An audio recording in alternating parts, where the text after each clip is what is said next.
Welcome back, everyone. My name is Yoshioka. I will be speaking later, but now I chair this session. And to save as much time for lecture and discussion, I only give to you the name of the speaker and the topic. The first speaker is Professor Ryohei Nakatsu from Design School, Kyoto University, speaking on what we are as a network society and to which direction we go. Okay, thank you very much. My name is Ryohei Nakatsu.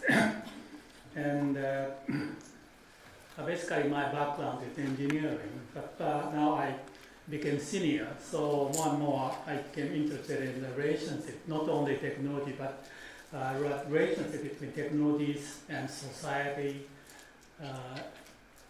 and this kind of thing. So the title of my talk today is, what kind of change would we face in the 21st century? And actually the answer is here, urbanization of the world. But at this stage, probably you don't know what urbanization means. So in my talk, I want to clarify what it means. The first one is, as you already know, technologies, especially AI. It's changing the world very rapidly. So the recent very big news is that, as you know, most of you know, AlphaGo has defeated World Go champion. And because of this, it is said that more than half of the existing jobs will be replaced by AI in the near future. But my question here is whether this is true or not. Okay, so already Sherry showed you this kind of image.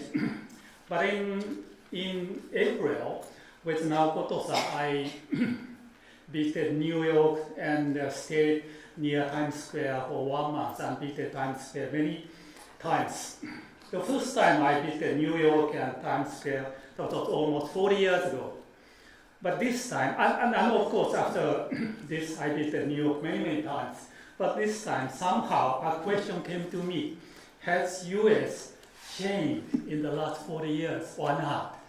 Of course, on the surface, there are a lot of digital billboards, and there has been a lot of changes.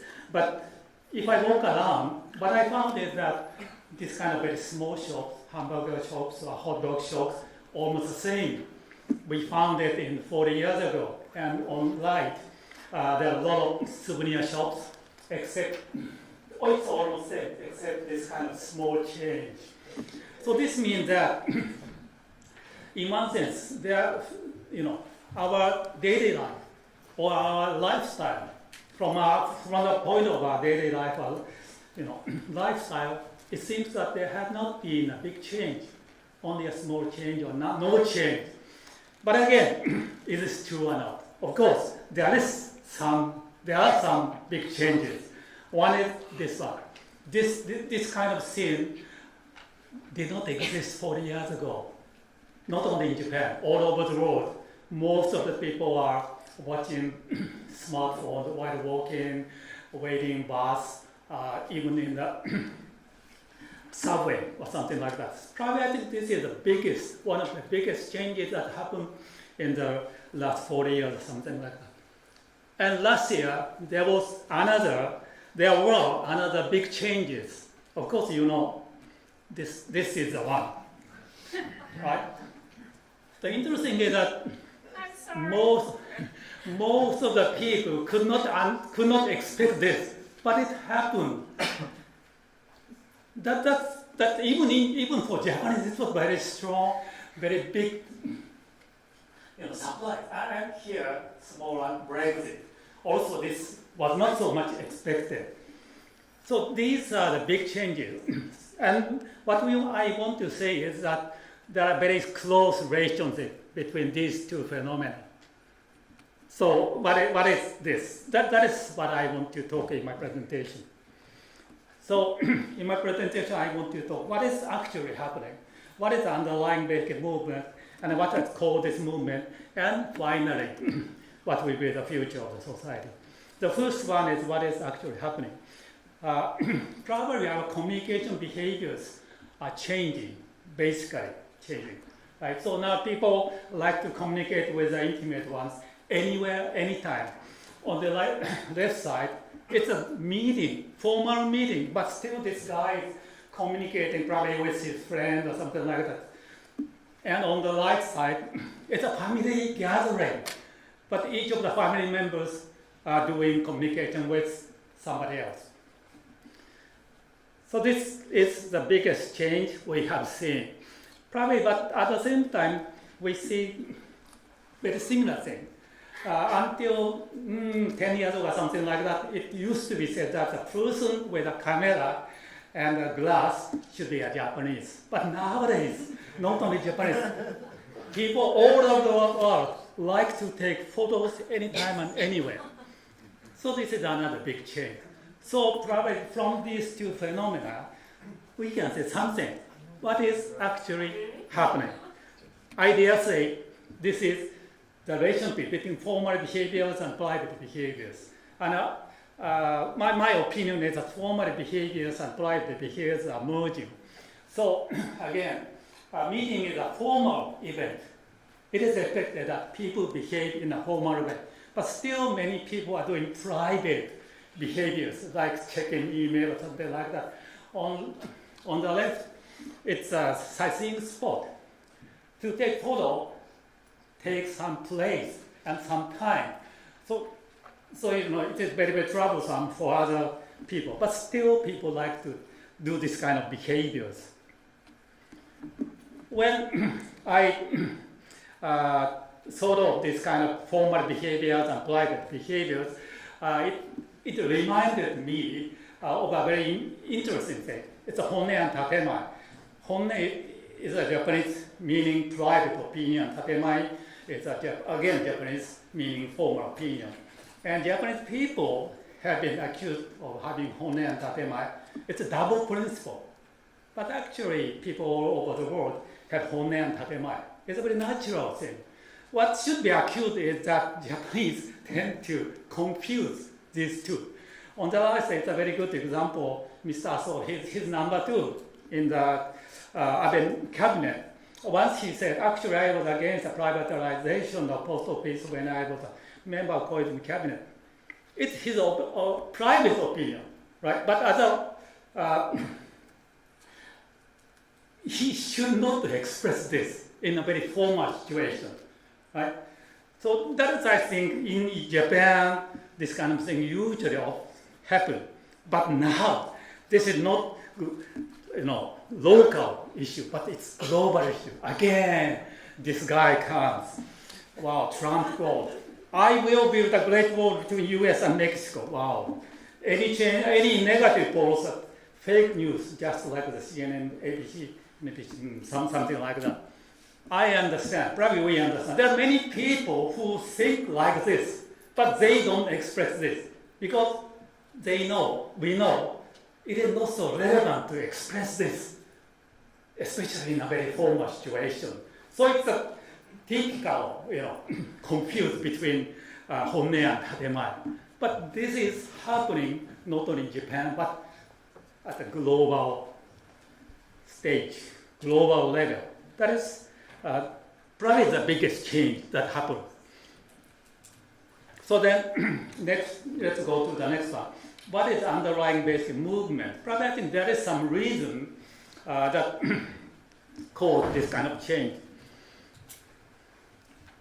Probably I think my opinion is that underlying basic movement is a paradigm shift. Probably paradigm shift is going to happen from logical thinking to emotional thinking. To understand this more clearly, probably we have to look back our long history. In old days, in ancient days, human were animals. So reason, logos, and emotion were merged together. Then the written characters appeared around BC 4000. Then we started to think, we started to be aware of ourselves. So that was the beginning of the separation between logos and pathos.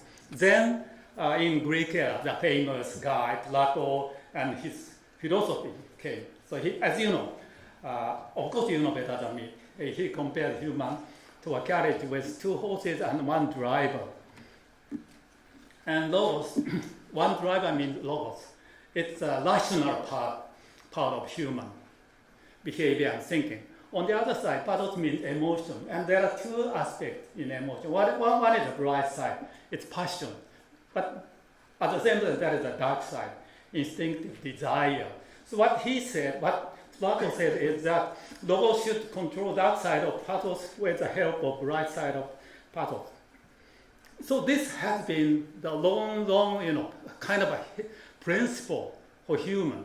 And we try to realize this. So, to summarize, emergence of written characters initiated the separation of logos and pathos.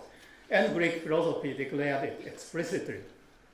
But of course, as you know, it takes long time to realize this. But somehow, interesting is that in Asia, there is another different philosophy, Asian philosophy. Asian philosophy emphasizes the unification of mind and body, human nature. So, as you know, it's the Asian monism.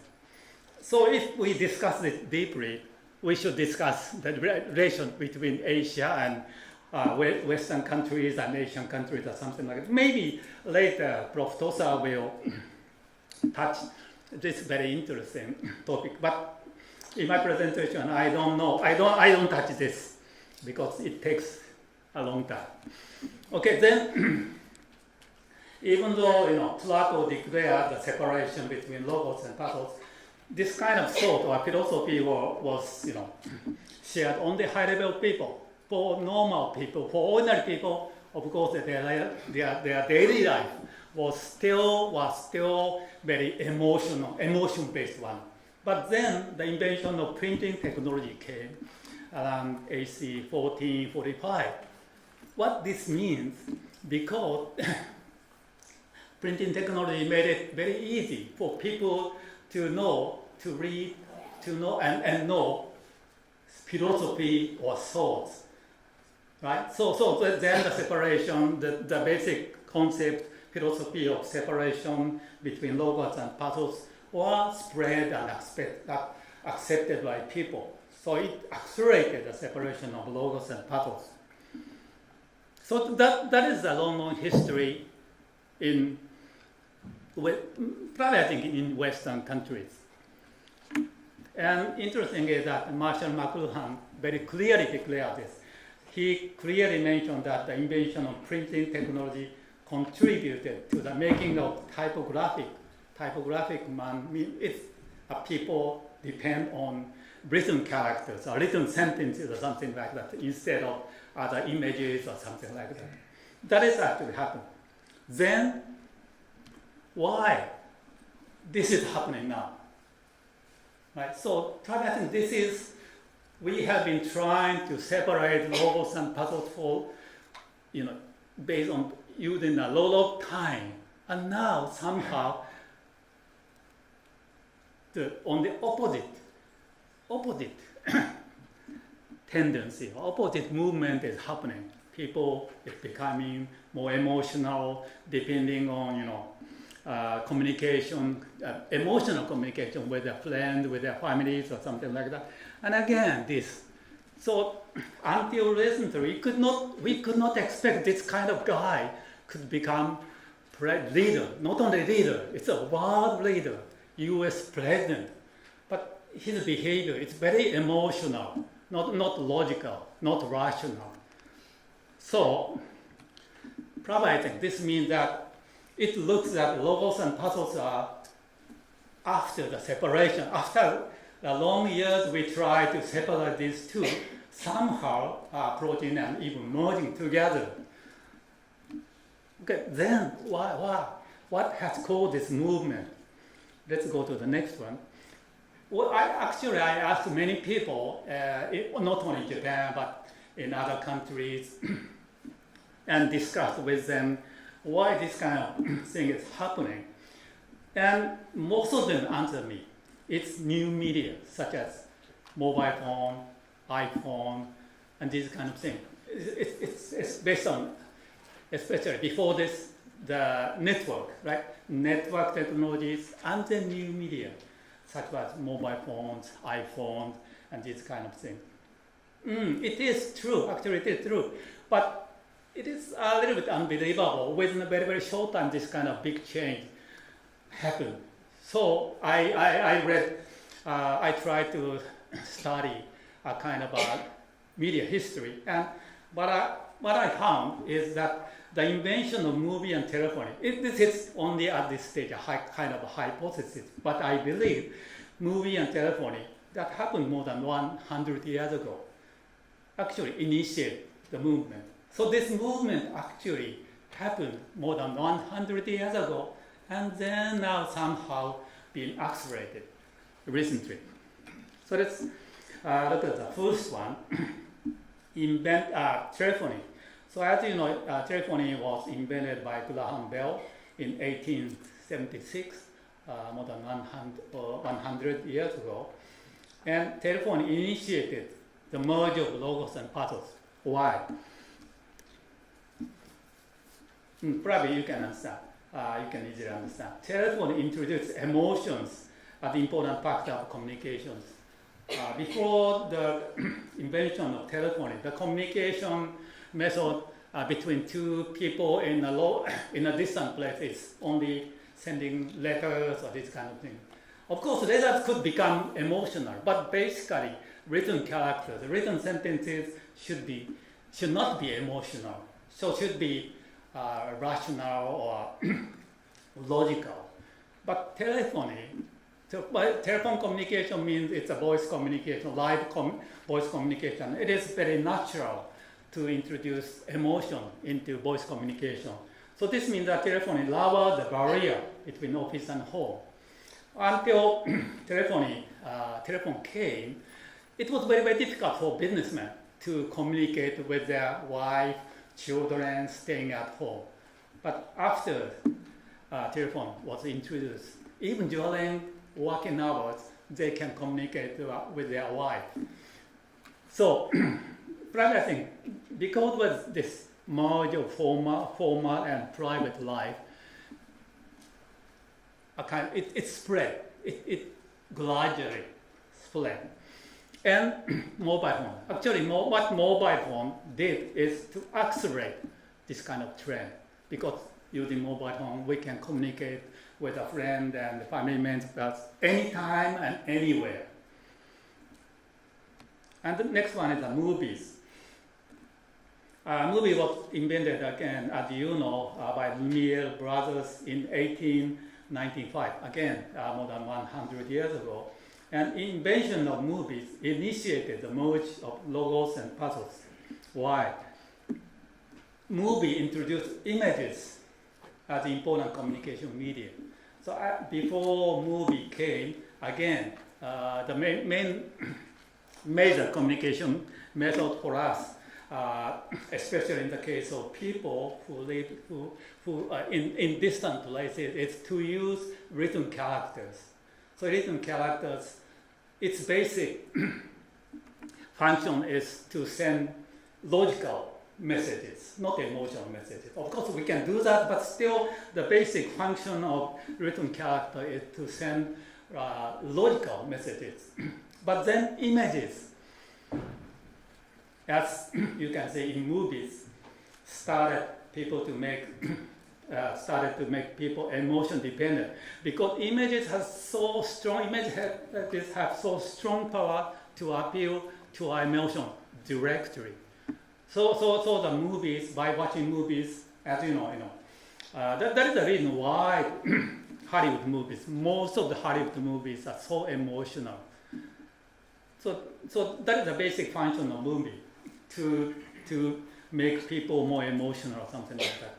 And recently, computer graphics and animation technologies have advanced a lot, but their role is accelerated this trend. So that is the reason why there are so many emotional movies using computer graphics and animations made in Hollywood recently. So now I want to say that the reason why the merge of logos and pathos is happening is that this kind of, the invention of telephony and movie initiated, because this invention initiated this movement. So I dare say that after long years of separation, Roccos and pathos are approaching and even merging together again. So after, probably I think if we say that it was initiated by Plato, then after 2000 and several hundred years ago, again, the opposite movement, the merge of Roccos and pathos is going to happen.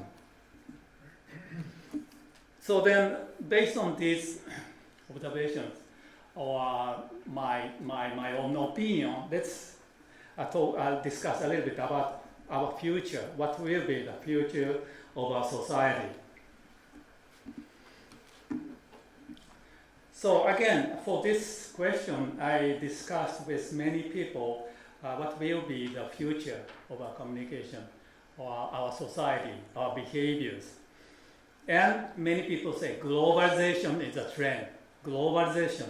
And as a result, and several people who know Marshall McLuhan very well used to say global bridge, suggested by him, by Marshall McLuhan. But somehow, I think the actual meaning of global bridge is misunderstood. Many people think that it means, internet, connected society realized by internet. That's true, but not only this. Village is the keyword. So in a small village, most of the people know each other and their daily communication, their daily behaviors are very emotional. So what he wanted to say, what Marshall McLuhan wanted to say is that in the future, the world will become one small village. And that is actually happening. Right?